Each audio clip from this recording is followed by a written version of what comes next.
उसका नाम आयुष्मान है। उसके पास बचपन से ही सेरी नाम की एक कबूतर थी। वो आयुष्मान को बहुत पसंद थी। आयुष्मान सेरी के बिना कहीं नहीं जाता था। एक बार ढाबे में आयुष्मान, भैया 1 प्लेट बटर फ्राई और वैसे ही मेरी सेरी के लिए काजू फ्राई लाना। ये खुद बाटर पक्षी को खाकर इस कबूतर को पालता है, उसके ऊपर इसे काजू फ्राई खिलाता है। हाय राम, मेरी तो समझ के बाहर है। इस तरह आयुष्मान सेरी को काजू, बादाम, किशमिश सब देकर पालता था। आयुष्मान का एक मैकेनिक शॉप हुआ करता था। हर दिन कार, स्कूटर इत्यादि रिपेयर किया करता था। सेरी भी जितना हो सके आयुष्मान की उतनी मदद करती थी। सेरी, स्क्रू ड्राइवर लेकर आना। तो सेरी उठते हुए स्क्रू ड्राइवर लाकर देती थी। एक बार एक ऑफिसर आकर, देखो भाई, इस रोड पर एक्सटेंशन चल रहा है। ये एक्सटेंशन में तुम्हारी दुकान भी चली जाएगी। अरे, मेरी दुकान चली जाएगी तो मैं तो बेरोजगार हो जाऊंगा ना जी। सरकार आर्थिक सहायता देगा, यहां साइन करो। कितना देंगे सर? करीब 10,000 रुपए तक देंगे जी। 10,000? वो कहां काफी होगा जी, मैं नहीं मानूंगा। देखो भाई, तुम मानो या ना मानो, रोड एक्सटेंशन तो होगा ही, आगे तुम्हारी मर्जी। आयुष्मान के पास कोई चारा नहीं था, तब वो 10,000 रुपए ले लिया। उसके पास एक पुरानी कार थी जिसकी उसने उस 10,000 रुपयों से रिपेयर करवा के टैक्सी चलाना शुरू किया। अगले दिन आयुष्मान, हाँ टैक्सी भाई टैक्सी, यूं पुकारने लगा। लेकिन वो कार बहुत ज्यादा पुरानी होने के कारण कोई उसमें नहीं बैठते थे। एक बार आयुष्मान सेरी से, देखो सेरी, मैं और मेरी कमाई मुझे ही काफी नहीं हो रही है। मैं तुम्हें अच्छे से नहीं खिला पा रहा हूँ, इसलिए मुझे बहुत दुख हो रहा है। इस पुरानी कार पर निर्भर होकर हम ज्यादा समय नहीं जी पाएंगे। सेरी समझ नहीं पाई कि क्या करे।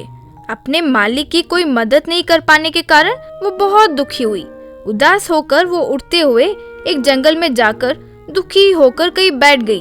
तभी एक आगे से आ रहा मुनि सेरी को देखकर, ओ पक्षी, बताओ तुम पर क्या संकट आ पड़ी है। सेरी ने जो हुआ सब बताया। ठीक है, जैसे मैं कहूँ वैसे करोगी तो अपने मालिक की मदद कर सकती हो।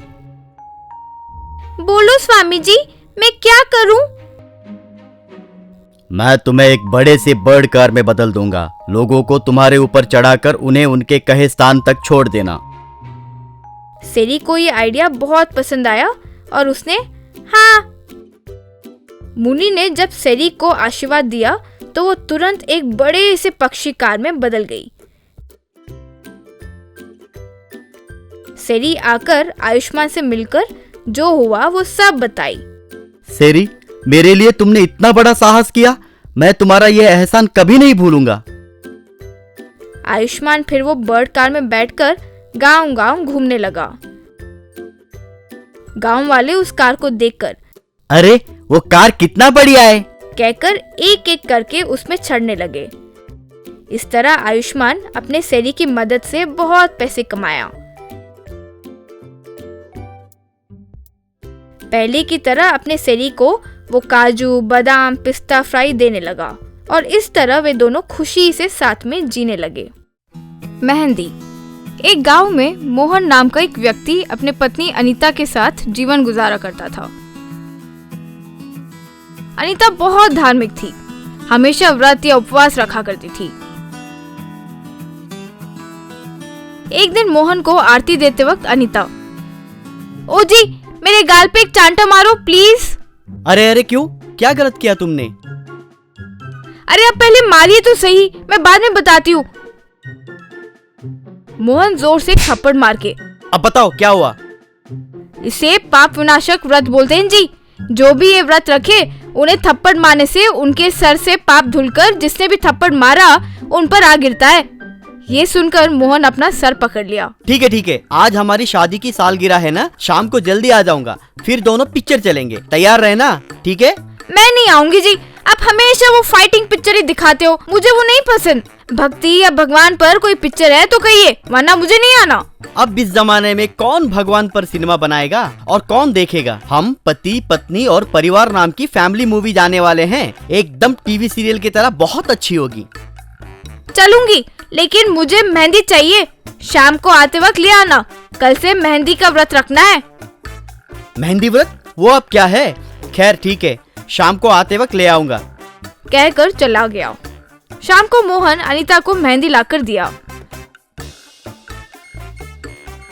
पिक्चर देखकर दोनों लौटकर सो गए। सुबह उठते ही अनीता ने मोहन के पैर और मुंह पर मेहंदी लगा दिया। ओम पति देवाय नमः, ओम प्रतीक्षाय देवाय नमः, ओम सौभाग्य लक्ष्मी देवी नमः, ओम सुख संसार पापी रास्ताय नमः कहकर मंत्र पढ़ने लगी।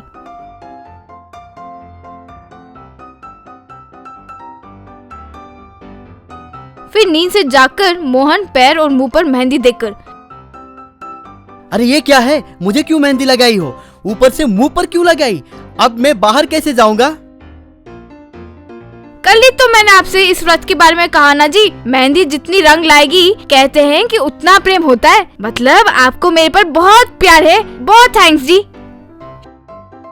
शाम को मोहन अपने दोस्तों के साथ बैठकर गप्पे मार रहा था।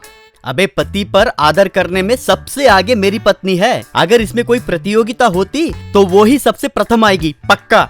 हाँ सच है, तुम्हारे मुंह पर मेहंदी देखकर ही समझ आ रहा है। इतने में अनीता वहाँ प्लेट और लोटा लेकर आई। ओ जी, जरा अपने पैर इस प्लेट पर रखिए, धोकर पानी अपने सर के ऊपर डालना है। हाँ, ये अच्छा लगता है। ये कौन सा व्रत है? ये करने से क्या होता है? इसे पति गंगा पूजा कहते हैं जी। इसे 100 बार करने से अगले जन्म में अच्छा पति मिलता है।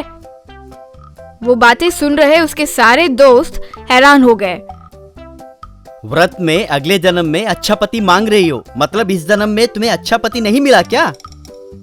अयो, वो मतलब नहीं जी, मैं तो अगले जन्म के पति के बारे में कह रही थी। ओहो, मतलब तुम्हें इस जन्म में और अगले जन्म में मैं ही पति जैसा मिलूं, ये व्रत रखा है। दोस्तों, देखा मेरी पत्नी को मुझ पर कितना प्यार है। हाँ मोहन, सच में तुम कितने भाग्यशाली हो। और एक मेरी पत्नी है, रोज सीरियल देखती रहती है और मुझे सिर्फ डांट कर पीटती रहती है। अरे ऐसा कोई सीन नहीं है जी। मैं बेवकूफ थोड़ी हूँ कि इस जन्म में भी आपको बर्दाश्त करूँ और अगले जन्म में भी आप ही को मांगू। मैंने अपने प्लान्स बना लिए हैं। अगर अभी नहीं तो सोते वक्त ही सही आपके पैर धोकर पानी अपने सर पर डाल लूंगी।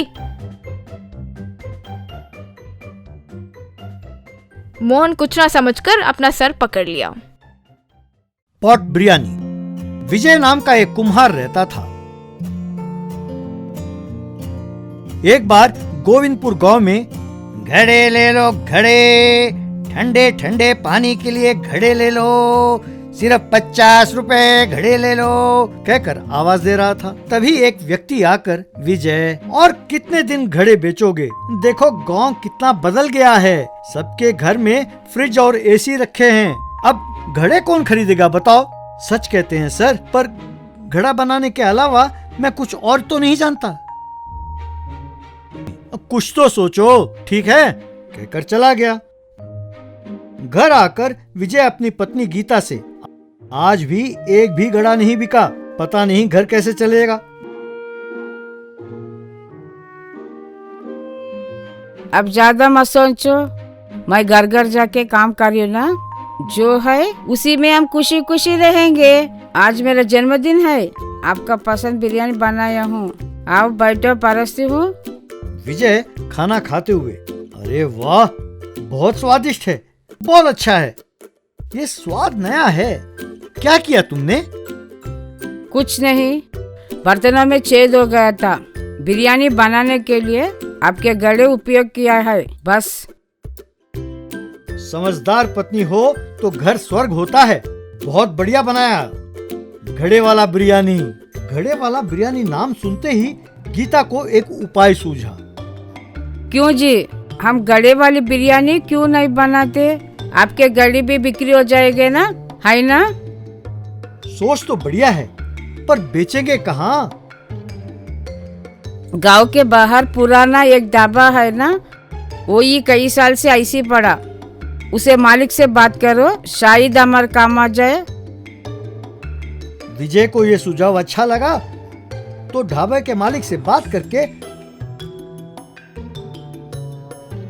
वहां उसने पॉट बिरयानी बेचना शुरू किया। विजय घड़ा बनाता तो गीता उसमें बिरयानी बनाती।